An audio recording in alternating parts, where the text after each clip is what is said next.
आदरणीय ये करें, सीधी करें, आंखें बंद करें और उन महाकाल को नमन करें जिनके सूक्ष्म संरक्षण में आप सभी ऑनलाइन आज के अंतिम दिवस परम पूज्य गुरुदेव के विचारों से अवगत होने के लिए उपस्थित हुए हैं। ओम अज्ञानतिमिरान्धस्य ज्ञानाञ्जनशलाकया चक्षुरुन्मीलितं येन तस्मै श्रीगुरवे नमः। ओम भूर्भुवः स्वः तत्सवितुर्वरेण्यं भर्गो देवस्य धीमहि धियो यो नः प्रचोदयात्। आज का विषय है दाम्पत्य जीवन को कैसे अच्छा बनाया जाए। तो दाम्पत्य जीवन के बारे में आज बिना किसी प्रिपरेशन के लोग आ जाते हैं, उनके विवाह हो जाता है। तो क्योंकि गर्भ पूर्व तैयारी के लिए जहाँ हम तैयार हो रहे हैं वहाँ ये भी देखना पड़ेगा कि सफल दाम्पत्य, क्योंकि मनोवैज्ञानिक तैयारी में ये आता है कि आपस में एक दूसरे से तालमेल बैठे, सहयोग सहकार हो। तो कैसे हो, क्या समस्याएं हैं, कैसे समाधान हो, इसकी भी जानकारी बच्चों को होना बहुत जरूरी है। इसलिए एक क्लास इसकी भी रखी गई है, क्योंकि ये जानकारी ना तो माँ बाप दे पाते हैं और ना ही इसकी जानकारी जो है कॉलेज स्कूल में मिलती है। तो इसलिए ये चीज रखी गई है। तो जब भी आप लोग ये कार्यक्रम करें तो सबसे पहले जैसे आप गर्भोत्सव में किताबों का पैकेज देती हैं, वैसे ही कुछ परम पूज्य गुरुदेव की ये किताबें हैं कि गृहस्थ एक तपोवन है, मतलब ये उनका वांग्मय 61 है। इनका पैकेज देना बहुत जरूरी है इन किताबों का। तब आप जहाँ भी आप प्री कंसेप्शनल प्रिपरेशन की तैयारी करा रही हैं, ताकि आपके उतने से ही सीमित ना हो, गुरुदेव के विचारों से और ज्यादा वो संपर्क में आ सके, इसलिए पैकेज देने हैं। पहला है यही वांग्मय 61, दूसरा है गृहस्थ में प्रवेश के पूर्व उसकी जिम्मेदारी समझो, तीसरा है सफल दाम्पत्य के मौलिक सिद्धांत, चौथा है परिवारों में सुसंस्कारिता का वातावरण, और पांचवा है क्योंकि बाद में बच्चे भी होंगे तो बालकों का भावनात्मक निर्माण कैसे करें। तो सबसे पहले जहां भी कार्यक्रम होगा आप सबको ये पैकेज बना करके सबको देना होगा, तो एक काउंटर उसका लगाइए, तब आपका ये होगा। तो कहने का मतलब ये है कि इस पृथ्वी पर जितने प्राणी हैं उसमें केवल मनुष्य ही एक ऐसा प्राणी है जो कि एक साधारण से मानव से अगर वो अपने चिंतन चरित्र व्यवहार को, गुण कर्म स्वभाव को उत्कृष्ट बना लेता है, आदर्शवादी बना लेता है, तो वो साधारण मानव से देव मानव, महामानव और नर से नारायण तक बन सकता है।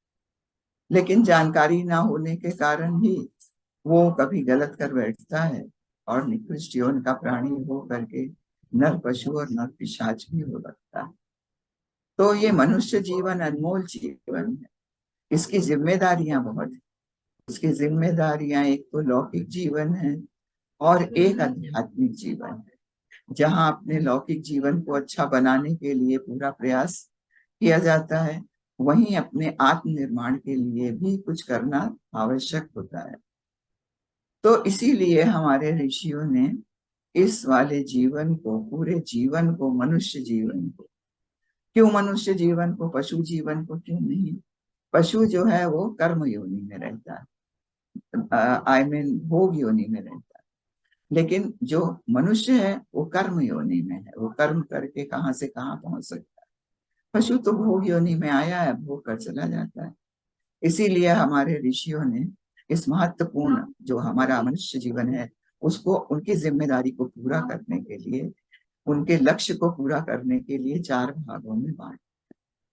जो सबसे पहला जीवन है उनका 25 वर्ष का, वो है ब्रह्मचर्य आश्रम। जिसमें शारीरिक ही नहीं बल्कि मानसिक, बौद्धिक, नैतिक और आध्यात्मिक परिपक्वता लाने के लिए 25 वर्ष उन्होंने बताए और तैयारी किया। किसके लिए?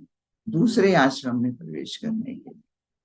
लेकिन आज ये जीवन जो है 25 वर्ष का क्या होता है? केवल शिक्षा और कमाने में चला जाता है। आगे के जीवन की क्या तैयारी करनी है वो नहीं कर पाते हैं और उसमें आदमी प्रवेश कर जाता है।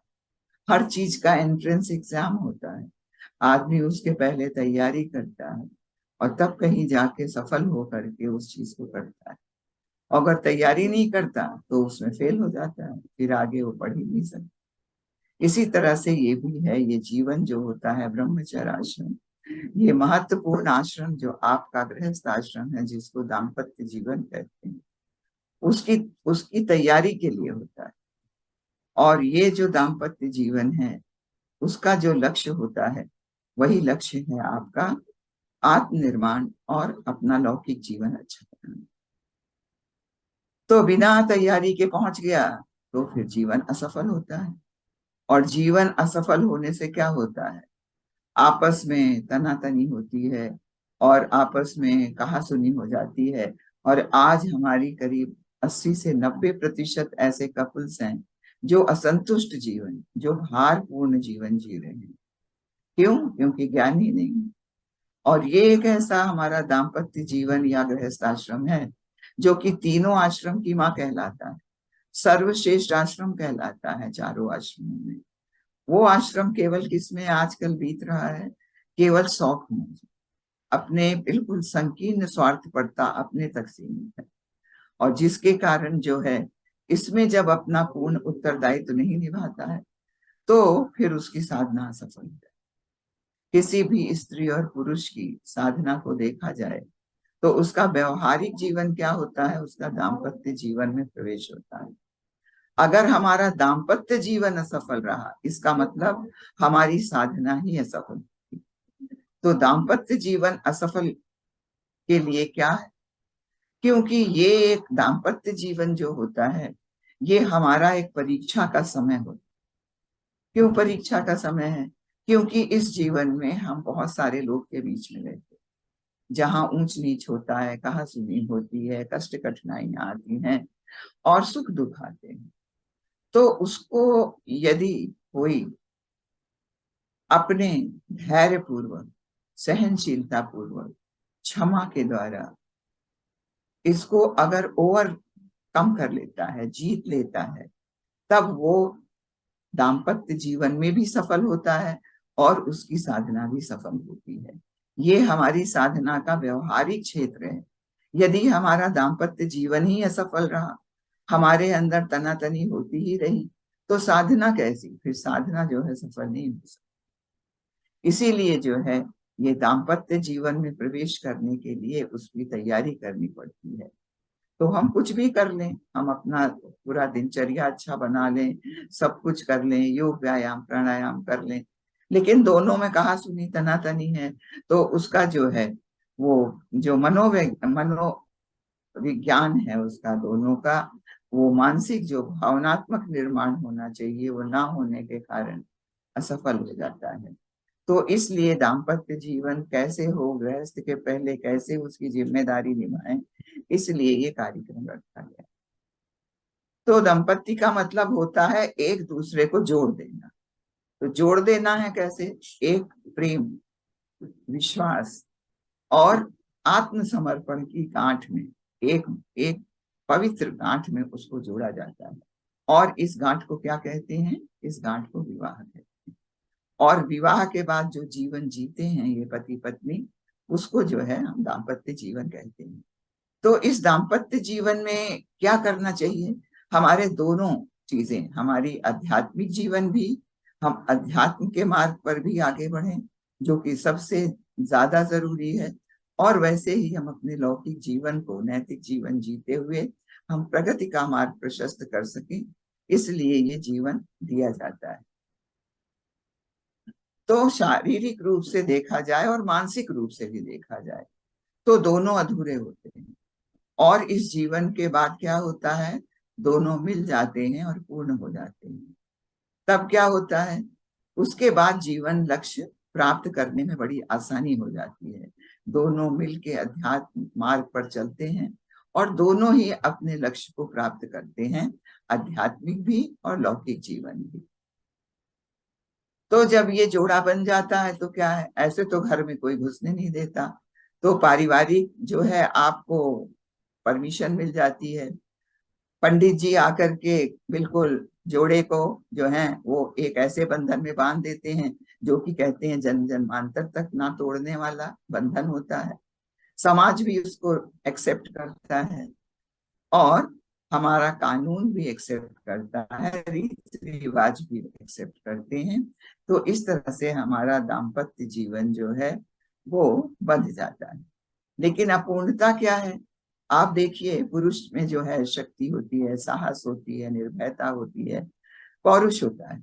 लेकिन स्त्री में देखिए कोमलता होती है, सौम्यता होती है, सहानुभूति, दयालु। इस तरह से उनके अंदर, दोनों के अंदर अलग अलग तरीके के गुण होते हैं। तो ये अलग अलग तरीके के गुण होंगे तभी तो एकता बनेगी, और नहीं तो एक निष्ठुर कठोर रहेगा और दोनों ही बन जाएंगे तब तो फिर जीवन बेकार हो जाएगा। तो यही नहीं बल्कि विज्ञान भी कहता है, विज्ञान के पॉइंट ऑफ व्यू से भी जो है दोनों अधूरे होते हैं।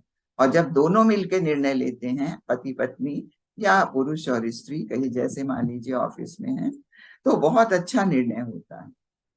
क्यों होता है ऐसा?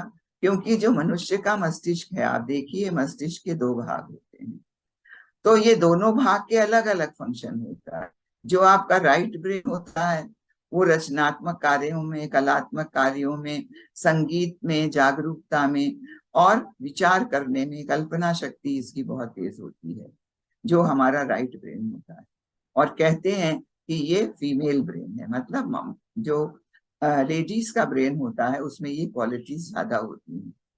और जो हमारा लेफ्ट ब्रेन है उसमें क्या होता है, निर्णय लेने की क्षमता, समस्या समाधान, विश्लेषण करने की तार्किक बुद्धि, जागरूकता, सीखना, भाषा ये सब की उसमें अधिकता होती है।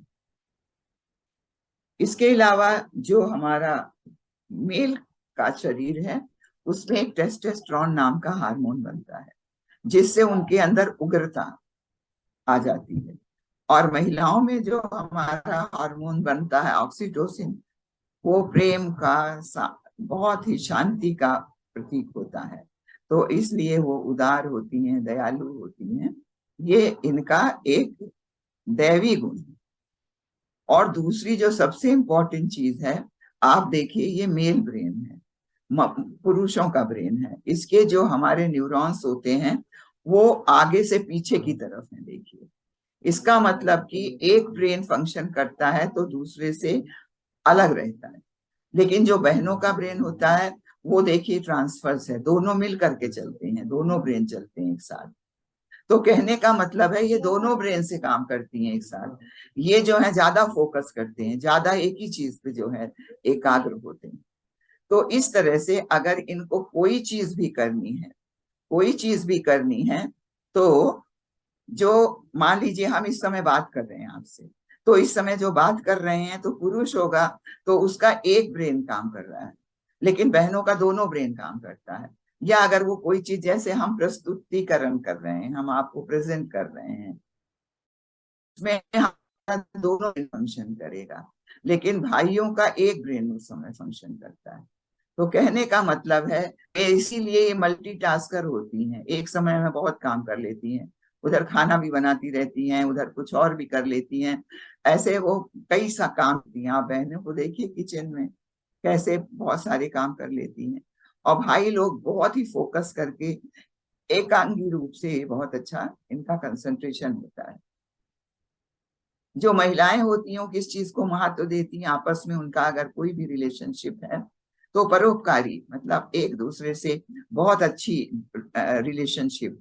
लेकिन भाइयों का क्या होता है, वो किस चीज को महत्व देते हैं, वो पावर को महत्व देते हैं, पॉलिटिक्स को महत्व देते हैं, कंपटीशन को महत्व देते हैं।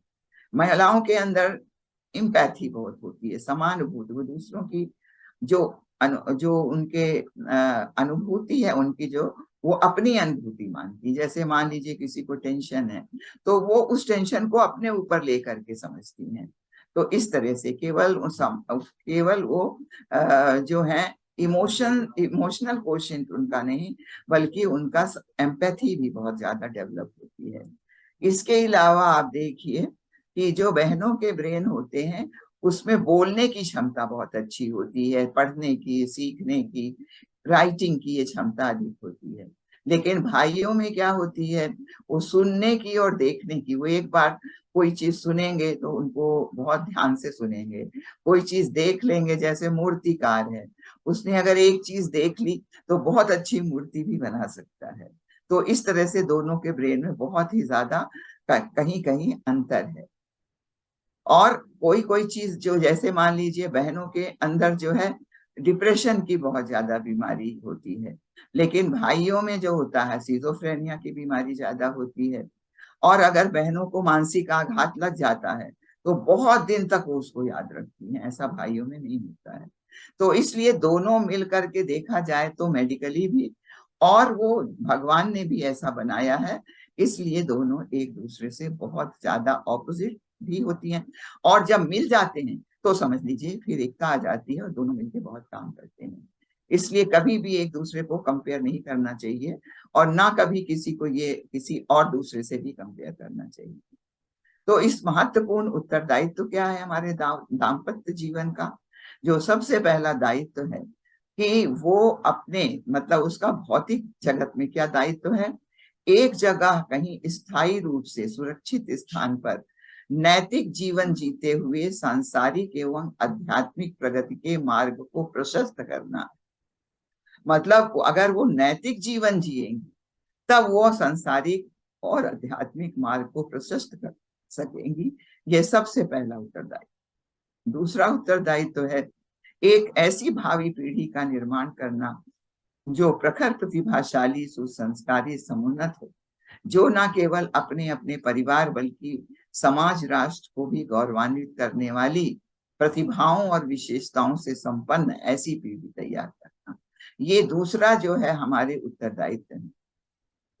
और तीसरा है आत्मीयता और आत्मिक गुणों का विकास करना।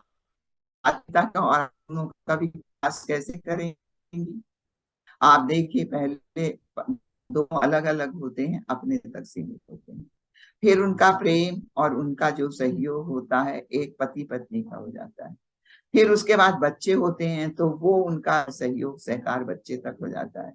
फिर एक दूसरे के परिवार तक हो जाता है, फिर उनके पड़ोस तक हो जाता है, और फिर वो विश्व अपना जितना भी उनका परिकर है उसके लिए आत्मीयता का विस्तार होता चला जाता है। और ये हमारे मनुष्य जीवन का सबसे बड़ा काम है, आत्मीयता का विस्तार करना। सर्व आत्मवत सर्वभूतेषु जो हमारी भारतीय संस्कृति कहती है, तो ये है हमारा भारतीय संस्कृति। और ये है हमारा गृहस्थ जीवन कि हम आत्मीयता का विस्तार कर सकते हैं। ये एक ऐसा जीवन है और अपने जीवन लक्ष्य को प्राप्त कर सकते हैं। इसके अलावा परम पूज्य गुरुदेव ने कहा है कि एक फैक्ट्री है। फैक्ट्री में क्या होता है, गंदे जो हमारे होते हैं तत्व, उनको गला दिया जाता है और फिर अच्छे तत्वों को, अच्छी चीजों को बना दिया जाता है। जैसे लोहा निकलता है, गलाने से साफ सुथरा स्टील बन जाता है। इसी तरीके से क्या होता है, गृहस्थ में प्रवेश जब दाम्पत्य जीवन में करते हैं तो हमारे, आपको हमने बताया कि कई ऊंच नीच होते हैं, कई तरह की लड़ाई झगड़े होते हैं, कई तरह की समस्याएं आती हैं। तो उनको शालीनता पूर्वक, उनको धैर्य पूर्वक जो निभा लेता है वो चमकता हुआ चला जाता है। तो ये एक फैक्ट्री है जिसमें दुर्गुणों की गलाई और सदगुणों की ढलाई चलती है। पाठशाला है। पाठशाला वो नहीं है जो कि हम किताब कॉपी लेकर के पढ़ते हैं, बल्कि ये एक ऐसी पाठशाला है जिसमें दोनों दंपति जो है अपने चिंतन, चरित्र, व्यवहार से, अपने गुण, कर्म, स्वभाव से दूसरों को शिक्षण देते हैं, अपने बच्चों को देते हैं, अपने घर वालों को देते हैं। और फिर अगर अच्छे गुण उनके अंदर हैं तो हर आदमी भी, हर बच्चा ही गुणवान बनता चला जाता है। इसी तरह से प्रयोगशाला है। जैसे प्रयोगशाला में नए नए प्रयोग किए जाते हैं, उसी तरह से आप गर्भ संस्कार के माध्यम से और उसके बाद बच्चों को ढालने के लिए ये एक प्रयोगशाला होती है, जैसा कि आप अभी तक सुनते चले आए हैं गर्भोत्सव संस्कार में। तो दाम्पत्य जीवन इतना अच्छा है, इससे आदमी जो है अपने दोनों जीवन को अच्छा बना लेता है। तो फिर क्यों ऐसी समस्या आती है? क्योंकि इस जीवन में दो अतिवाद है। पहला क्या है? लोभ और मोह और विलास में उलझ करके जब आदमी की विवाह होता है, देखिए, मौज और शौक में, भोग और विलास में फंस जाता है और फिर पतित होता चला जाता है।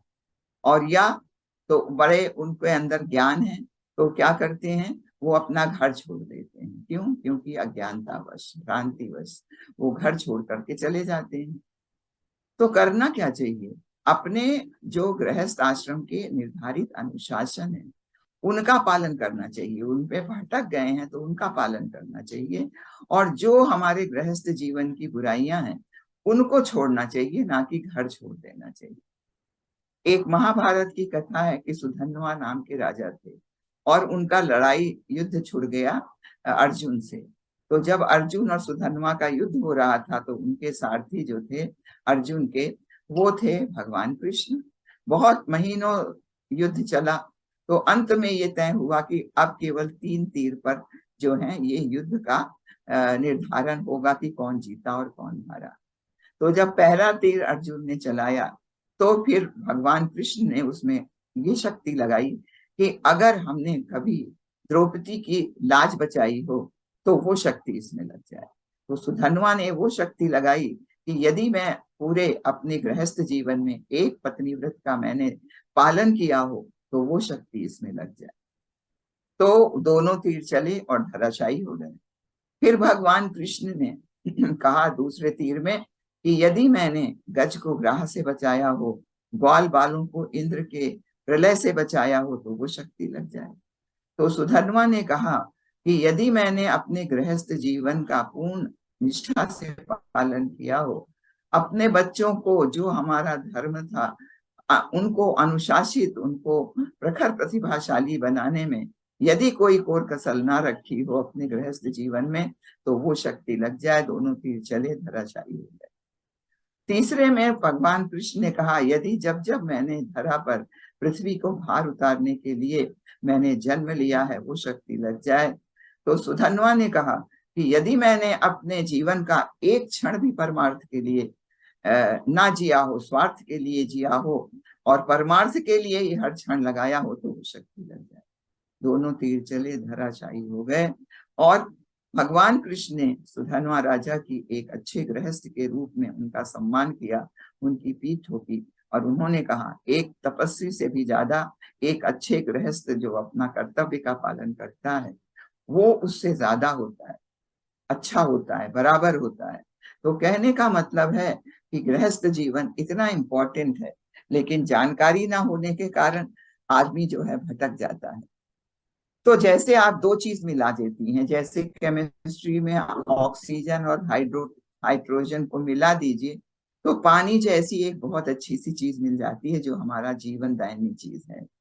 इसी तरह से हर मनुष्य में, स्त्री में और पुरुष में जो उनके घुलनशील है, मान लीजिए आपके अंदर ईर्ष्या है, द्वेष है और उसको नापसंदगी है, तो ये एक दूसरे से मिलेंगे नहीं बल्कि ऑपोजिट चले जाएंगे। कैसे? जैसे तेल और पानी अलग होते हैं। लेकिन घुलनशील तत्व क्या होते हैं? जैसे एक दूसरे से प्यार है, विश्वास है, समर्पण है, आत्मीयता है, एक दूसरे के प्रति वफादारी है। तो ये उसके घुलनशील तत्व हैं। कैसे? जैसे दूध और पानी मिल जाता है। तो जब दोनों के घुलनशील तत्व मिल जाते हैं, प्रेम, प्यार, करुणा, उदारता, प्यार, इससे मिल जाते हैं तो क्या होता है? उससे दोनों के व्यक्तित्व निखर आते हैं। एक आभा ऐसी बन जाती है कि वो जगमगा उठते हैं, उनका जीवन अच्छा बन जाता है। दूसरा, ऐसी संतानें पैदा होती हैं प्रतिभाओं और विशेषताओं से संपन्न कि जो मनचाही संतान हम कह सकते हैं। इसलिए ये पूर्णता दी जाती है। पूर्णता इसलिए नहीं मौज शौक के लिए दी जाती है, ये उनको बताना बहुत जरूरी है। तो दाम्पत्य जीवन प्रारंभ कैसे होता है? निस्वार्थ भाव से उत्पन्न होती है। तो आज डॉक्टर साहब को बोलना है, आज अंतिम दिन है। हाँ, बताओ। और 4:15 बजे करीब ले आना, 4:10 पे। तो दाम्पत्य जीवन जो होता है वो प्रारंभ होता है निस्वार्थ भाव से। निस्वार्थ भाव आज तो क्या है, या तो शक्ल सूरत देखेंगे, या बहुत बड़ा परिवार देखेंगे, या पैसा रुपया देखेंगे। तो ये वाला दाम्पत्य जीवन नहीं, आरंभ होगा किस भाव से, निस्वार्थ भाव से। और पोषित होता है, मतलब आगे बढ़ता है आत्मदान से, आत्मसमर्पण से, और फिर और आगे पुष्पित पुष्पित और पल्लवित होता है प्रेम से। तो इस तरह से सद्भावना और सद्व्यवहार अगर दोनों में रहा तो दाम्पत्य जीवन जो है वो सुखी रहेगा, अच्छा रहेगा, सक्सेसफुल होगा। तो केवल पैसा और शिक्षा ही नहीं, वो भी जरूरी है, लेकिन निस्वार्थ भाव से प्रेम, विश्वास, आत्मीयता यदि ये ना हुई तो दाम्पत्य जीवन, जितना भी पैसा है, जितना भी शिक्षा है, आप देखिए एक से एक शिक्षित व्यक्ति आईएएस होंगे, चाहे डॉक्टर होंगे, और सब असंतुष्ट जीवन जीते हुए डाइवोर्स के कगार पर आ जाते हैं। तो दाम्पत्य जीवन का जो आधार है वो हमारा है प्रेम, समर्पण और विश्वास। तो सच्चा प्रेम क्या होता है, निश्चल प्रेम क्या होता है? वो होता है कि जो जीवन साथी के लिए कुछ भी करने को तैयार है, उसकी खुशी के लिए कोई भी तकलीफ उठाने के लिए तैयार है। आप देखिए लैला मजनू को, और आप देखिए उनको जो जिन्होंने नहर खोद दी थी अपनी प्रेमिका के लिए। तो ये कैसे, ये ऐसा होना चाहिए, सच्चा प्रेम ऐसा होता है, वो देना ही देना चाहता है, लेना नहीं चाहता, उसके लिए देने में ही खुशी होती है। तो प्रेम का मतलब है, सच्चे प्रेम का मतलब है स्नेह, त्याग, सेवा, सहायता, सहयोग, विश्वास, और एक दूसरे को आगे बढ़ाना, ऊंचा उठाना। और आत्मसमर्पण क्या होता है? आत्मसमर्पण वो होता है कि अपने साथी के लिए इतना ध्यान हो उसका कि अपनी आवश्यकता ही उसको कम लगने लगे, और साथी की सुविधा और उसके कार्य ही अपना धर्म बन जाए। ये होता है समर्पण। और समर्पण जो होता है, गुरुदेव ने कहा है कि प्यार और सहकार से भरा पूरा परिवार ही पृथ्वी पर स्वर्ग है। तो स्वर्ग जैसा ये हमारा जीवन, ये क्यों ऐसा बन जाता है? क्यों ऐसा बन जाता है? ये कई समस्याएं हैं। इस समस्या का कारण क्या है, ये देखना पड़ेगा कि ये स्वर्ग वाला जीवन ये कैसे समस्याओं से भर गया। 80% लोग क्यों असंतुष्ट हैं? उसका जो सबसे पहला कारण है वो घर में जो घरेलू हिंसा, पति, उनके पिता, उनके परिवार के सदस्य के द्वारा घरेलू हिंसा। घरेलू हिंसा केवल मारपीट ही नहीं है, अपशब्द कहना, गाली देना, अपमानित करना, दुर्व्यवहार करना, मारपीट करना, ये सब जो है ये डोमेस्टिक वायलेंस में आता है। तो ये सबसे बड़ी समस्या है। दूसरा, सास ननद बहू का टकराव, अज्ञानतावश घर में लक्ष्मी आई है और उससे टकराव होता है। तो अपने ही लोग अपने ही को परेशान करें, तो अज्ञानतावश। और कभी कभी ऐसा होता है कि एक दूसरे को परिवार के सामने, या परिवार के यहाँ कोई आया है, गेस्ट आया है, उसके सामने उसको जाकर उसका निरादर करना, उसकी कमियों को ढूंढ करके बताना। और संयुक्त परिवार में जब काम नहीं बटे होते हैं तो एक दूसरे के ऊपर भार ज्यादा हो जाता है, वो सबसे बड़ी समस्या होती है। और कभी कभी ऐसा होता है कि बच्चों की शादी जबरदस्ती कर दी जाती है, जिसके कारण ये समस्या खड़ी हो जाती है। और कभी कभी ऐसा होता है कि पति अपने पत्नी के घर वालों को, और पत्नी अपने पति के घर वालों की बुराई करती रहती है। अरे जिस घर में जीवन बीत गया 25 साल, 30 साल, 35 साल का, उसमें चाहे कितनी भी बुराइयां हो, ये कभी भी ऐसा नहीं करना चाहिए कि उसको बार बार रिपीट करे या उसको याद कराए। तो ये सबसे बड़ी बात होती है जो गलती से हो जाती है। और सामाजिक और सांस्कृतिक कारण होती है, गलत शादी हो गई, दूसरे उसमें हो गई, एक दूसरे से फिर उसका जो है तालमेल नहीं बैठ रहा है। अगर आपस में झगड़ा हो गया हो तो केवल आपस में ही निपटारा ना करके अपने दोस्तों में, अपने समाज में, अपने परिवार वालों में, तो क्या होता है, वो कारण जो होता है व्यक्तिगत ना होकर सामाजिक हो जाता है, और जो सामाजिक हो गया वो फिर कभी नहीं निपट सकता।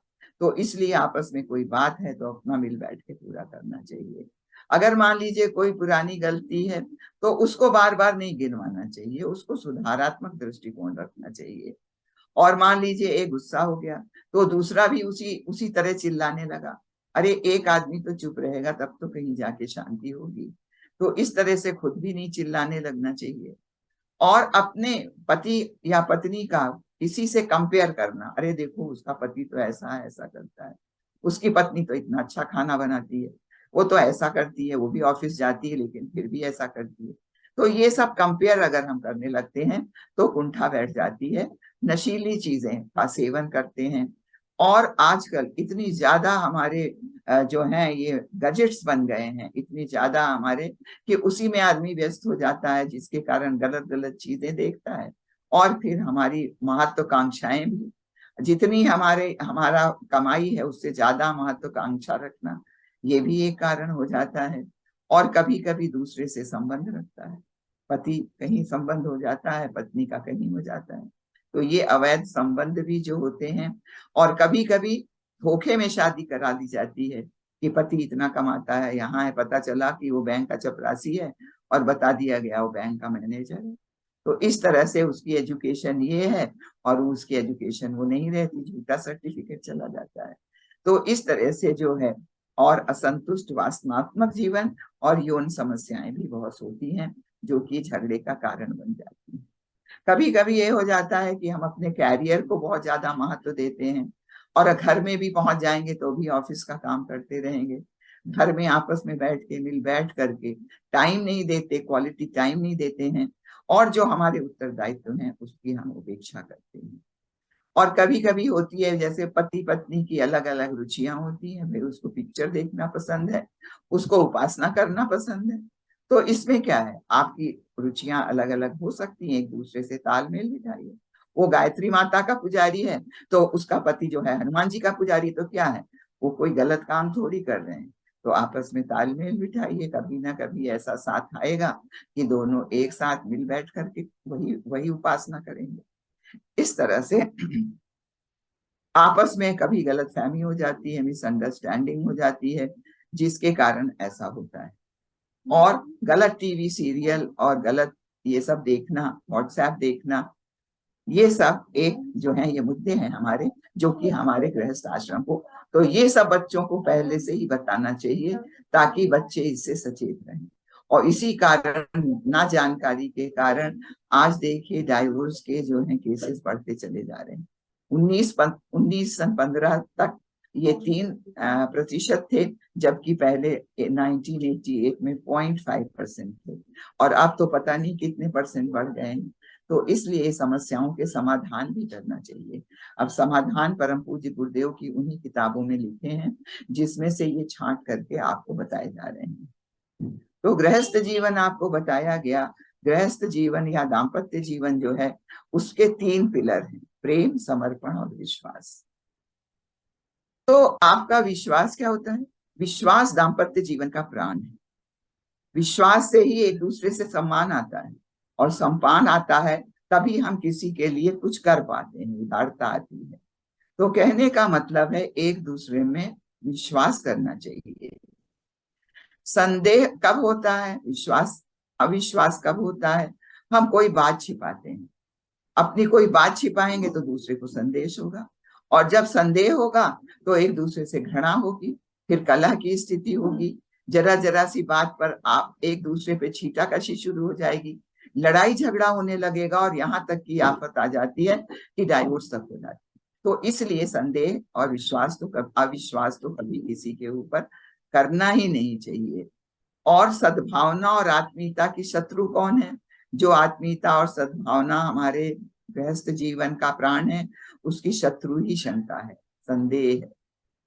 तो इसके लिए क्या करना चाहिए? मान लीजिए किसी के ऊपर अविश्वास हो गया, हमारा पति तो वहां जाता है, या पत्नी ऑफिस में जा, अपने डॉक्टर है, अपने मेडिकल में जाती है, वहां पता नहीं किससे किससे संबंध है, तब देर से आती है।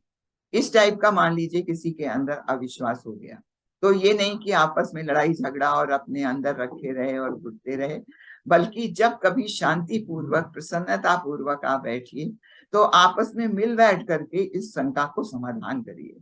अगर नहीं करेंगे तो जीवन वैसे ही टूट जाएगा जैसे तेल और पानी की तरह अलग हो जाएगा।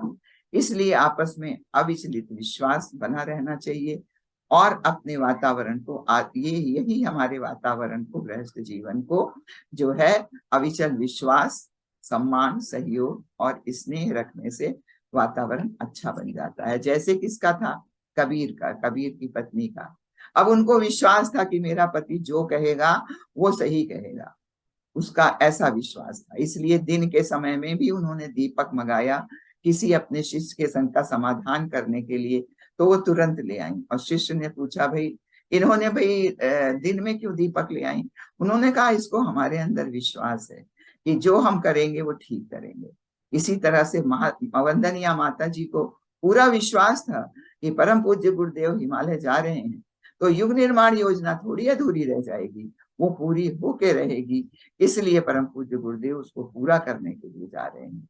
और कोई महिला होती तो रोकती उनको, लेकिन परम वंदनीय माता जी को पूरा विश्वास था कि परम पूज्य गुरुदेव जो है, जो काम करेंगे वो सही करेंगे और अपने ही निर्माण के लिए नहीं बल्कि युग निर्माण के लिए करेंगे। दूसरा जो उनका पिलर है वो है आत्मसमर्पण। आत्मसमर्पण का मतलब हमने आपको बताया कि दूसरे का इतना ध्यान हो कि अपनी आवश्यकता ही बेकार लगने लगे, उपेक्षित लगने लगे, और जीवन साथी की सुविधा और उसका कार्य ही धर्म बन जाए। जितना प्रगाढ़ ये होगा आपकी समर्पण, उतना ही प्रगाढ़ प्रेम होगा। तो इसके लिए आप क्या करना चाहिए? जब विवाह होता है, देखिए, तो संकल्प कराया जाता है। इसीलिए हर साल परम पूज्य गुरुदेव ने कहा कि संकल्प को दोहराइए, उसको पूरा करिए, ताकि जो है एक दूसरे का समर्पण बना रहे। समर्पण कैसा होना चाहिए? जैसे कि दीपक का चिराग के प्रति होता है, वो दीपक जैसा बन जाने के लिए अपने प्राण तक न्यौछावर कर देता है। परम पूज्य वंदनीय माता जी कहती थी, समर्पण ऐसा होना चाहिए जैसे कि चकवा चकवी का होता है, कबूतर का होता है, सारस का होता है। ये पक्षी कैसे होते हैं? ये कभी भी अगर एक उसका साथी अपनी जान प्राण निकल जाते हैं, मर जाता है, तो दूसरा कभी भी दूसरा साथी नहीं करता और वहीं पे बैठा बैठा अपने भी प्राण देता है। ऐसा समर्पण जैसे परम वंदनीय माता जी का परम पूज्य गुरुदेव के प्रति था।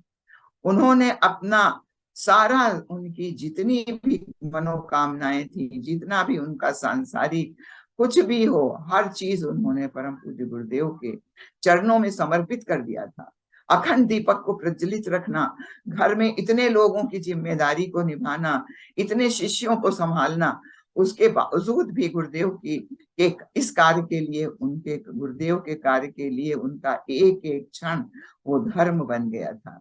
12 बजे रात में भी कोई खाना खाने आता था तो वंदनीय माता जी उसको वैसे ही बना के खिलाती थी जैसे दिन में हम और आपको बना के माँ खिलाती है।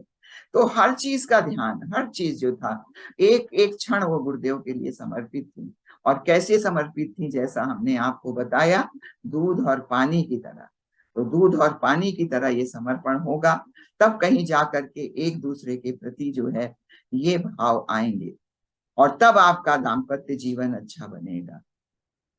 और फिर होता है प्रेम। तो प्रेम में कई चीजें होती हैं। प्रेम में कहते हैं गृहस्थ एक तपोवन है जिसमें संयम, सेवा और सहिष्णुता की साधना करनी पड़ती है।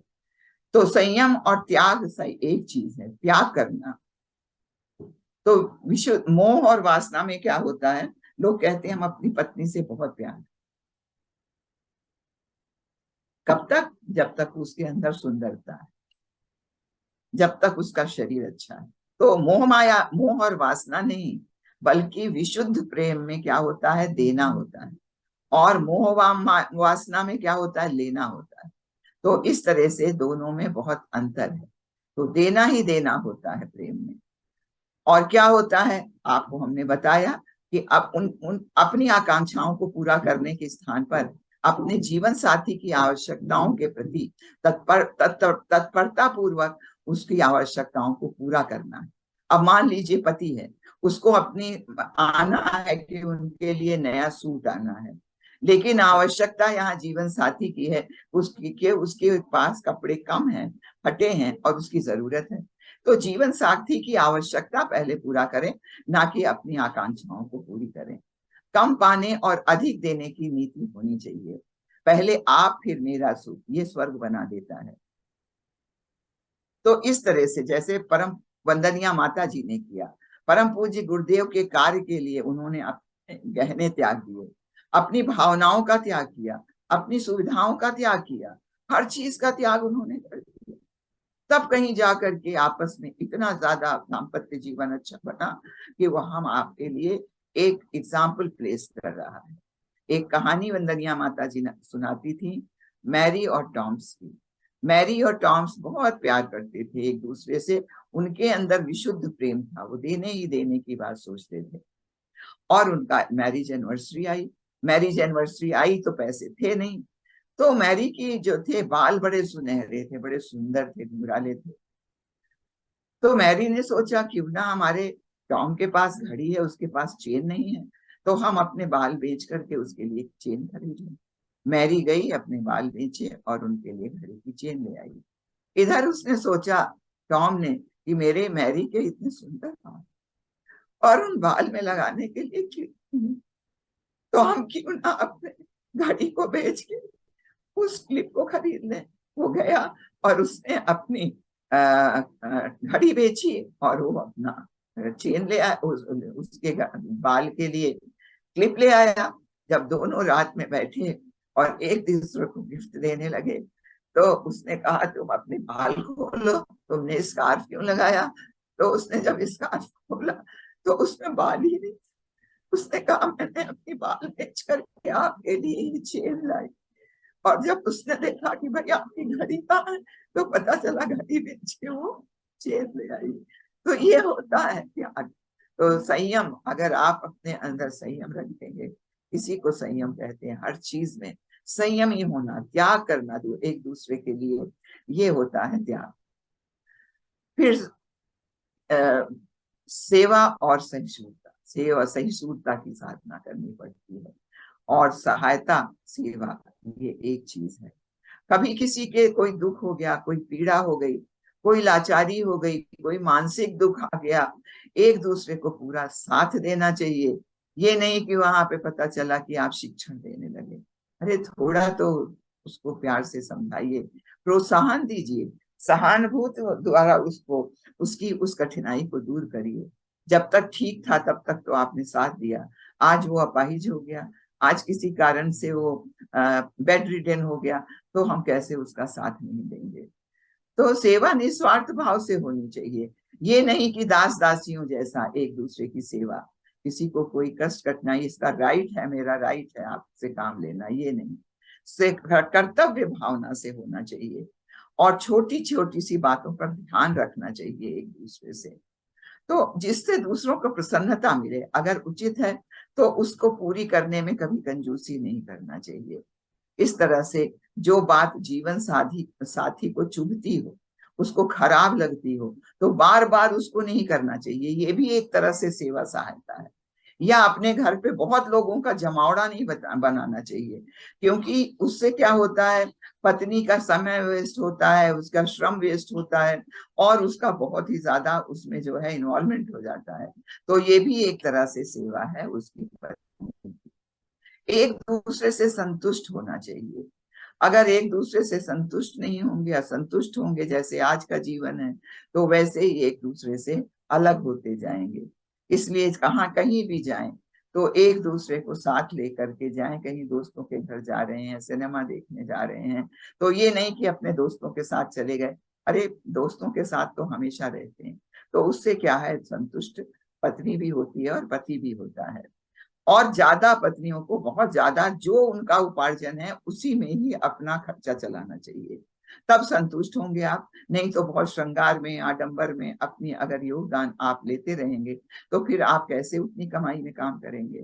तो इसलिए सहनशील और सुशील बनना चाहिए, मधुर भाषी होना चाहिए, ताकि एक दूसरे से ये भोजन, जैसे भोजन हमारे लिए आवश्यक है, उसी तरह से गृहस्थ जीवन के लिए सरलता, मधुर भाषण और हमेशा मुस्कुराते रहिए, जो गुरुदेव का एक नारा है, वो होना चाहिए आपस में एक दूसरे से संतुष्ट होने के लिए, एक दूसरे का सम्मान करना चाहिए।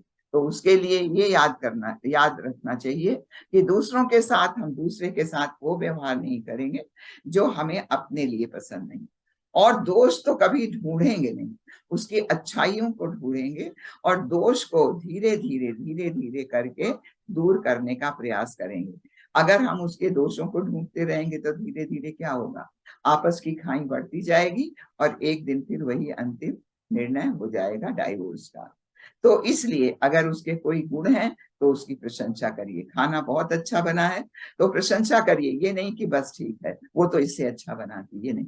तो दैनिक अगर मान लीजिए वो कुछ करती हैं तो जैसे शिष्टाचार हम लोग निभाते हैं, धन्यवाद कहते हैं, प्रेम से उसको ये कहते हैं, थैंक यू कहते हैं, तो इस तरह से दैनिक जीवन में करना चाहिए।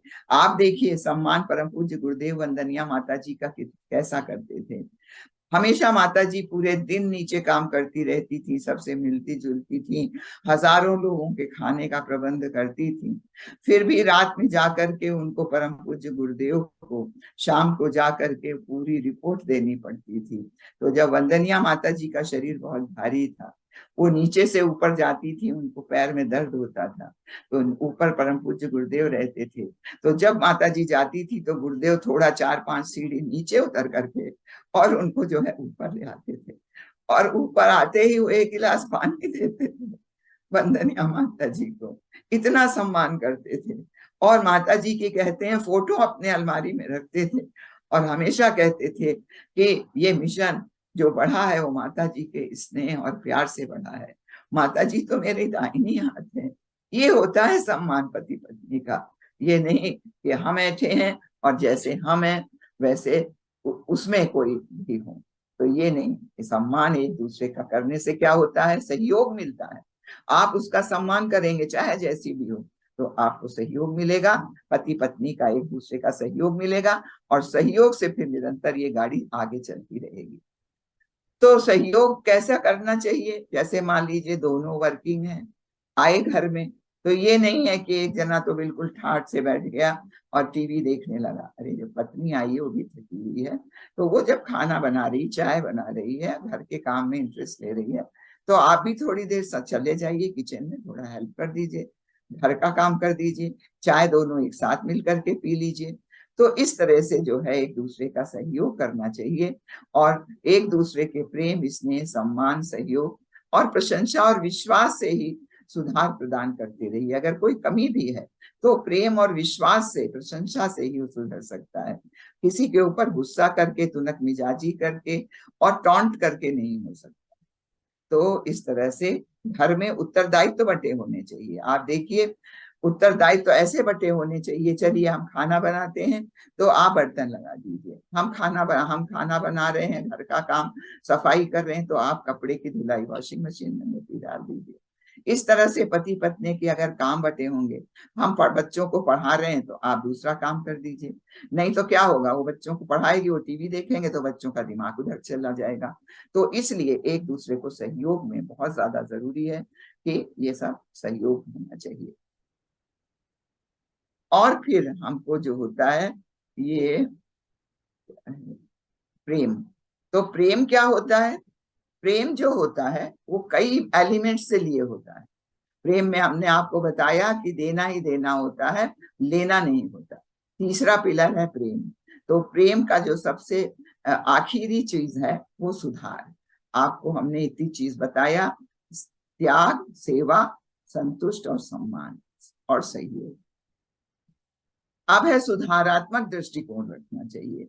अगर कोई गलती हो गई, गलतफहमी हो गई, तो आराम से सहिष्णुता पूर्वक एक दूसरे को उसको पूरा करना चाहिए। कैसे, जैसे कि भाई पति पत्नी अलग स्वभाव के हो सकते हैं, एक दूसरे से अलग वातावरण में पले हैं, बड़े हुए हैं, तो मुंशी राम थे, एक मुंशी राम जी थे, वो दरोगा के लड़के थे, हर अवगुण उनके अंदर, शराब पीना, गलत जगह जाना, गलत संगत करना, ऐसे गुण थे। और उनकी पत्नी बहुत सात्विक आर्य समाज की बेटी थी, तो वो हमेशा संतोष करती थी कि पति तो हमारे, कहा गया है, देवता होते हैं, और वो उसको बहुत ही ज्यादा सहिष्णुता पूर्वक सहन करती थी। एक दिन मुंशी राम जी आए शराब पी करके, और जैसे ही पत्नी ने दरवाजा खोला उनके ऊपर उल्टी हो गई। उल्टी हो गई तो उन्होंने उनको नहलाया धुलाया, उनको लिटाला, उनका नशा उतर गया। रोज तो सो जाते थे, आज नशा उतरा तो उन्होंने कहा भाई ये चूल्हा क्यों जल रहा है? उन्होंने कहा ये तो रोज जलता है। क्यों? क्या तुम रोज खाना नहीं खाती? उन्होंने कहा जब हमको बताया गया है कि पति जो होता है परमेश्वर होता है, जब हमारा भगवान खाना नहीं खाएगा तो हम कैसे खाएंगे? इसलिए रोज हम भी भूखे सो जाते थे। तो उनको उस दिन ऐसा झटका लगा कि मुंशी राम जो थे वो आर्य समाज में चले गए, और तप और ध्यान के द्वारा उन्होंने वो इतने ज्यादा अपलिफ्टेड हो गए, बिल्कुल जीवन बदल गया। और स्वामी श्रद्धानंद जी के नाम से वो प्रख्यात हुए, जिन्होंने ये सब गुरुकुल कांगड़ी वगैरह बनाई, तो गुरुकुल कन्या बनाई, ये सब हमारे श्रद्धा। और किसके कारण? उनकी पत्नी की सहिष्णुता सहनशीलता के कारण ये सब हुआ। तो इसलिए सुधारात्मक दृष्टिकोण हमेशा रहनी चाहिए, चाहे पति हो चाहे पत्नी हो। सुकरात को याद करना चाहिए पति को, तो इस तरह से जो है तुकाराम जी को याद करना चाहिए पति को। तुकाराम जी क्या थे? वो संत थे, उनकी पत्नी बहुत कर्कश थी। और जब वो जाने लगे एकादशी के दिन, तो उन्होंने कहा एकादशी का व्रत है, गन्ने लेके आइएगा। तो गन्ने लेकर के आ रहे थे 8-10, तो उनके बच्चे मिल गए, बच्चों ने गन्ना मांग लिया, उन्होंने दे दिया। एक गन्ना बचा, उसको लेके आए तो तुकाराम जी की पत्नी को बहुत क्रोध आया। उन्होंने कहा कि ये क्या है, सारे गन्ने कहाँ गए? उन्होंने कहा वो बच्चे मांग रहे थे, मैंने दे दिया। पत्नी इतनी कर्कश थी कि उन्होंने उठाया गन्ना और उनके पीठ पे दे मारा, और वो गन्ना जो है 2 बराबर टुकड़ों में टूट गया। अब तुकाराम जी का धैर्य देखिए। तुकाराम जी ने कहा बताइए कितना अच्छा हुआ, अभी एक गन्ना था तो एक आदमी चूसता, अब ये 2 भाग में बट गए, तो 2 जो है ये बराबर गन्ने हम लोग दोनों प्रसाद के रूप में चूसेंगे। तो बताइए पत्नी बदल गई उस भाव से। तो इस तरह से पति पत्नी तो कभी झिड़कना नहीं चाहिए, कभी अपशब्द नहीं करना कहना चाहिए। अगर किसी की भूल हो जाए तो उसको सुधारने का कोशिश करना चाहिए, सम्मान से प्रेम पूर्वक, कभी आराम से सहानुभूति पूर्वक उसको सुधारने का प्रयास करना चाहिए। कभी भी झुंझलाना नहीं चाहिए, व्यंग नहीं करना चाहिए, निष्कपट भाव से प्रशंसा, ये नहीं कि चापलूसी, हमेशा बिल्कुल सही तरीके से शुद्ध रूप से प्रशंसा एक दूसरे की हमेशा करते रहना चाहिए। और कभी भी घमंड नहीं करना चाहिए। मान लीजिए पत्नी बहुत कमाने वाली है और पति कम कमाने वाले हैं, तो पत्नी अगर घमंड करेगी तो क्या होगा? क्वीन विक्टोरिया वाली हालत होगी। क्वीन विक्टोरिया जो थी, उनके एल्बर्ट पति थे, किसी बात पे उनकी बातचीत हो गई, तो उन्होंने कहा देखिए मैं क्वीन हूँ, इसलिए मैं जो रानी हूँ कहूंगी वो सही होगा। तो ये बात उनके हस्बैंड को लग गई, और जो एल्बर्ट थे वो जाके कमरा बंद करके लेट गए गुस्से में।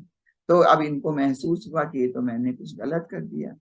तो ये गई वहां पे, खटखटाया, तो एल्बर्ट ने पूछा कौन है? उन्होंने कहा मैं रानी विक्टोरिया हूँ। तो कुछ नहीं बोले, ना तो कुछ बोले और ना तो उन्होंने दरवाजा खोला। अब इनको अपनी गलती महसूस हुई, तो फिर उन्होंने दरवाजा खटखटाया। उन्होंने पूछा कौन है भाई? तो उन्होंने कहा आपकी प्यारी विक्टोरिया। तब उन्होंने दरवाजा खोल दिया। तो घमंड ये होता है, एक दूसरे को बहुत दूर ले जाता है। इसलिए एक दूसरे में घुल मिल रहकर, क्योंकि ये तो आपका व्यक्तिगत जीवन है, अब ये थोड़ी ऑफिस का जीवन है कि आप जो है वहां पे हैं कुछ, और यहाँ पे आकर के घर में वो डिक्टेटरशिप ना। घर में प्रेम और प्यार चलता है। और विवाह के पूर्व कभी कभी भाई किसी का संबंध रहता है। अब तो विवाह हो गया, अब तो संकल्प ले लिया आपने कि हम एक दूसरे के लिए समर्पित भाव से रहेंगे, तब क्या पूर्व का जीवन याद करना एक दूसरे का? तो एक दूसरे का विवाह के पूर्व कैसा भी जीवन रहा हो, तो उसको कभी भी ऐसा नहीं करना चाहिए। तो इस तरह से एक दूसरे के प्रति जो है वो सुधारात्मक दृष्टिकोण होना चाहिए। लड़ाई झगड़ा मारपीट अगर करेंगे तो देख लीजिएगा बच्चे वैसे ही बनेंगे, दुर्गुणी बनेंगे, साइकोसोमैटिक डिजीज वाला बच्चा बनेगा। एक डॉक्टर दंपति थे, बहुत लड़ाई करते थे, अब पढ़े लिखे जो बच्चा हुआ वो लो IQ का बच्चा हुआ। क्यों? घर में हमेशा जो है बिल्कुल तहलका मचा रहता था। तो इसलिए, और कभी कभी बहनें क्या होती हैं, प्रतिशोध कर लेती हैं कि इसकी बदला लेंगे। गुस्सा हो गई तो हठवादी बन जाती हैं, आक्रोशग्रस्त हो जाती हैं। तो ये सब उनको छोड़ना पड़ेगा। और कभी भी अगर मान लीजिए किसी से कोई बात हो गई तो दुराव ना रखें, क्योंकि दुराव से जो होता है फिर लड़ाई झगड़ा शुरू हो जाता है, कहा सुनी होती, लड़ाई झगड़ा होता है और फिर मारपीट शुरू हो जाती है। तो और तीसरी बात क्या है, जब भी घर में प्रवेश करें तो क्या करें, अपने जो ऑफिस की चीज है वहीं छोड़ करके आइए, वहां की चिंता, वहां की जो परेशानी है। जब घर में आइए तो घर की बात करिए, और घर को एक बहुत अच्छा समय दीजिए, बहुत हेल्दी समय दीजिए, बच्चों को भी, पत्नी और पति एक दूसरे को। तो इसलिए गृहस्थ की बहुत हानियां हैं। क्या हानियां हैं? तमाम सारी कुरीतियां, मूढ़ मान्यताएं, अंधविश्वास, टोना टोटका, ये सब बहुत सारी चीजें हमारा पैसा भी वेस्ट करती हैं और हमारा समय भी वेस्ट करती हैं। इसलिए इनकी हानियों से बचना चाहिए और बहुत ज्यादा जो है कामुक नहीं बनना चाहिए, सादा जीवन, उच्च विचार रखना चाहिए। इसी तरह से मानसिक आवश्यकता पति की क्या होती है? पति की पत्नी से ये मानता है कि उससे सलाह लेता है। अब देखिए क्यों सलाह लेता है, क्योंकि पत्नी दोनों ब्रेन से काम करती है, तो वो एक संतुलित सलाह देती है। तो मंत्री जैसी सलाह और माँ जैसा वात्सल्य और आत्म सेवा के लिए आज्ञा पालन और जीवन पथ पर मित्र, गृहिणी और रमणी की आकांक्षा रखती। और पत्नी क्या चाहती है अपने पति से, कि अगर जीवन निर्वाह के क्षेत्र में माता पिता के जैसा व्यवहार, जैसे माता पिता हर चीज का ध्यान रखते हैं, वैसे ही पति रखे। अगर दुख दर्द है तो अभिन्न साथी की तरह करे, और अगर कल्याण उसको आत्म कल्याण में सदगुरु की तरह चाहती है, पति को परमेश्वर मानती है, तो उसको पूरा करना चाहिए। अपनी कामनाओं की पूर्ति के लिए वो पति की तरह, जैसे पति भरतार मतलब पति, और सुरक्षा संरक्षण जैसे भाई करता है वैसी उसकी आकांक्षा करती है। जब इन मानसिक आवश्यकताओं की पूर्ति नहीं होती है तो क्या है, आपस में असंतोष होता है, फिर अशांति पैदा होती है, फिर लड़ाई झगड़ा पैदा होता है। तो इसी के लिए परम पूज्य गुरुदेव ने कहा कि एक से एक मिलकर के दो नहीं होना चाहिए, या एक माइनस एक मिलके जीरो नहीं होना चाहिए एक दूसरे से ऑपोजिट जाके, बल्कि एक से एक मिलकर के 11 हो जाना चाहिए। तो उसके लिए उन्होंने सूत्र दिया, यही दिया, गृहस्थ एक तपोवन है जिसमें संयम, सेवा, सहिष्णुता की साधना करनी पड़ती है। अभी हमने आपको इतने डिटेल में समझाया। कुछ कहना, सहना और रहना आना चाहिए। कहना मतलब उसको बोलना आना चाहिए। कि कई को देखो कहना ही नहीं आया था, द्रौपदी को कहना ही नहीं आया था, वो महाभारत हो गया, पूरे घर में तहलका मच गया, रामचंद्र जी वनवास हो गए, दशरथ जी का। तो बोलना आना चाहिए, बोलने में शालीनता। कौवा किसका धन लेता, कोयल किसको दे देती है, केवल मीठे बोल सुनाकर सबको वश में कर लेती है। तो कहना आना चाहिए। दूसरी बात है सहना आना चाहिए, सहनशीलता आना चाहिए। सहना किसको आया था? कौशल्या जी को आया था। इतना बड़ा दुख और उन्होंने सह लिया, और सहने से क्या हुआ, राम राज्य की स्थापना ना केवल घर में हुई बल्कि पूरे परिसर में हो गई, पूरे देश में हो गई। और रहना, तब रहना आता है अगर आपकी बोली अच्छी हो गई, आपके अंदर सहनशीलता हो गई, तब आपका गृहस्थ जीवन, दाम्पत्य जीवन अच्छा बनेगा। ये परम पूज्य गुरुदेव का सूत्र है। कुछ भूलें, कुछ याद रखें। क्या भूलेंगे? किसी के अंदर अगर बुराई है तो उसको भूल जाइए, किसी ने आपके लिए बुरा किया तो उसको भूल जाइए। याद क्या रखिए, उसने आपके लिए क्या अच्छा किया था। तो क्या अच्छा किया था तो आप भी उसके लिए अच्छा करेंगे, और बुरा याद करेंगे तो बुरा ही करेंगे, तो और बुराई बढ़ती जाएगी। बड़ों का सम्मान करिए, छोटों का प्यार करिए। ये नहीं कि मेरे भाई के बच्चे हैं तो क्या मतलब है, ये हमारे बच्चे हैं। तो ये सब नहीं होना चाहिए। और दूसरों के साथ वह व्यवहार ना करें जो अपने लिए पसंद नहीं। ये बहुत जरूरी है, दो चीज बहुत जरूरी है गृहस्थ में। और दूध की तरह घुल मिल जाइए, तेल की तरह हावी मत होइए, अलग मत बनिए। पतिव्रत और पत्नी व्रत दोनों लोग एक दूसरे का पालन करें। कौन सा व्रत है ये? वो जो विवाह के समय एक संकल्प कराया जाता है। जब पहले भी आप इसको, जब भी कभी प्री प्लानिंग में जाइए, चाहे वो मैरिज होने वाली हो, चाहे वो हमारे स्कूल के, कॉलेज के लड़के हों, उनको सबको ये संकल्प दीजिए कि मैरिज के पहले आपको ये तैयारी करनी है, जानकारी लेनी है। ईमानदारी पूर्वक उपार्जन करें, अनावश्यक श्रृंगार, सज धज आडंबर से बचें। अगर अनावश्यक खर्चा करेंगे तो कभी ईमानदारी पूर्वक का खर्चा वो पति लाएगा नहीं। क्योंकि आपने खर्चा इतना बढ़ा रखा है कि वो बेचारा कब तक ईमानदार बना रहेगा। घर के खुशी के लिए बेचारे जो है ईमानदारी छोड़ेंगे। इसी तरह से जो है एक दूसरे की आलोचना मत करिए। और दुख क्लेश और कठिनाइयों में अगर कोई चीज बढ़ती है तो उससे क्या होता है, समालोचना से उससे फिर बीच की खाई बढ़ती है, दुख क्लेश बढ़ता है और कठिनाइयों से ग्रसित हमारा दाम्पत्य जीवन हो जाता है। फिर अपना दाम्पत्य जीवन स्वर्ग बनाने के लिए और जीवन लक्ष्य को प्राप्त करने के लिए सांसारिक जीवन भी और आध्यात्मिक जीवन को दोनों अच्छा बना सकते हैं। तो इस तरह से विवाह के संकल्प सूत्रों को अपनाकर हम ये काम कर सकते हैं। तो देखो, तो क्या करना चाहिए, सबको एक आध्यात्मिक डायरी लिखने के लिए दीजिए। आध्यात्मिक डायरी लिखने में क्या होगा, क्या करेंगे, इसमें आत्मबोध की साधना, आत्मबोध की साधना उनको बताइए कि आप सुबह उठते ही एक दिन का जीवन जिए। एक दिन का जीवन जब आप जिएंगे तो उसमें अच्छे से अच्छा काम करने का प्रयास करेंगे। जैसे कि परीक्षित जी ने किया था, 7 दिन का जीवन एक एक क्षण उन्होंने यूटिलाइज किया और मोक्ष प्राप्त किया। तो परम पूज्य गुरुदेव कहते हैं सुबह उठते ही अपनी चारपाई पे एक दिन का जीवन मान के चलिए और उसमें ऐसी अपनी योजना बनाइए, ऐसी डे प्लानिंग करिए, ना केवल शारीरिक, ना केवल अपने भौतिक जीवन की कि आज हम यहाँ जाएंगे, वो करेंगे, ये करेंगे, केवल शारीरिक ही नहीं, शरीर से कर्तव्य परायणता की, हमारा उत्तरदायित्व तो हमारे बच्चों के लिए, हमारे परिवार वालों के लिए, हमारे ऑफिस के लिए, हमारे घर के लिए, ये इसकी प्लानिंग बनाइए सुबह उठते ही। और मन में बहुत सारी चीजें होती हैं, मन में जैसे उत्तेजना आती है, क्रोध आती है, उतावली आती है, तो इन सब की वक्त की बर्बादी होती है। तो मानसिक और शारीरिक दोनों योजना सुबह उठते ही बनाइए कि अब हमारा जो जीवन होगा वो आदर्शवादी होगा और हमारा मन जो है वो उत्कृष्टवादी होगा, हमेशा उत्कृष्ट चिंतन करेगा। ऐसी योजना बनाइए और आत्मबोध की साधना उनको बताइए कि उनको ये करना है। तो उसको लिखें कि हमने आत्मबोध की साधना की कि नहीं, उसमें कौन कौन से पॉइंट हमने ऐड किए उसको लिखें। उसके बाद सोते वक्त जो है तत्वबोध की साधना, तत्वबोध की साधना, अब हमने अपने कर्तव्य का पालन किया, यदि उसने अपनी योजना में शारीरिक कर्तव्यों का और मानसिक योजना में उत्कृष्टता का ध्यान रखा, तो रात में समीक्षा करे कि भाई हमने अपने परिवार के लिए उत्तरदायित्वों का निर्वाह किया, अपने ऑफिस में पूरे उत्तरदायित्वों का निर्वाह किया, और अब हम हमारा जो है इन सब का उत्तरदायित्व पूरा करके अब हम निद्रा माता की गोद में जा रहे हैं। और निद्रा जाइए,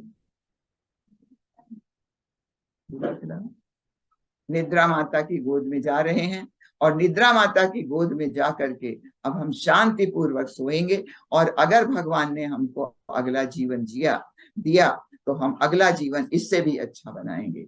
तो इस तरह से जो है, और उसी समय चाहे तो गुरुदेव ने कहा है चिंतन और मनन करिए। चिंतन और मनन दोपहर में भी कर सकते हैं और रात में सोते वक्त भी कर सकते हैं। तो इससे क्या होता है, तत्वबोध की साधना से जो हमारा मोह होता है परिवार, तो वो कर्तव्य परायणता में बदल जाता है। तो लोभ छूटता है और मोह छूटता है कि जो हमने इतना कमा के रखा है वो किस कारण से। तो आप जब कर्तव्य परायण हो जाएंगे तो वही करेंगे जो आपको जितना आवश्यक है। तो इस तरह से तत्वबोध की साधना से लोभ और मोह खत्म होता है और आत्मबोध की साधना से आदर्शवादिता और उत्कृष्टता की जो है हमारी जीवन जीने की आदत पड़ जाती है। अब चिंतन और मनन ये भी उनको बताइए। चिंतन में क्या है, आत्म समीक्षा। अब आत्म समीक्षा जब वो करेंगे डायरी में, तो डायरी में नोट करेंगे कि आज हमारे अंदर ये बुराइयां हैं, हमारे अंदर ये अच्छाइयां हैं।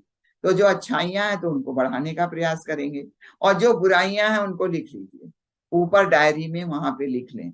ये हमारे अंदर जो क्रोध आ जाता है, एक दूसरे से छुपाने की चीज है, या जो भी उनके अंदर बुराई हो, तो वो अपना लिख लें और रोज रोज उस पर टिक करें, मतलब सुधार, उसको छोड़ने का प्रयास करें।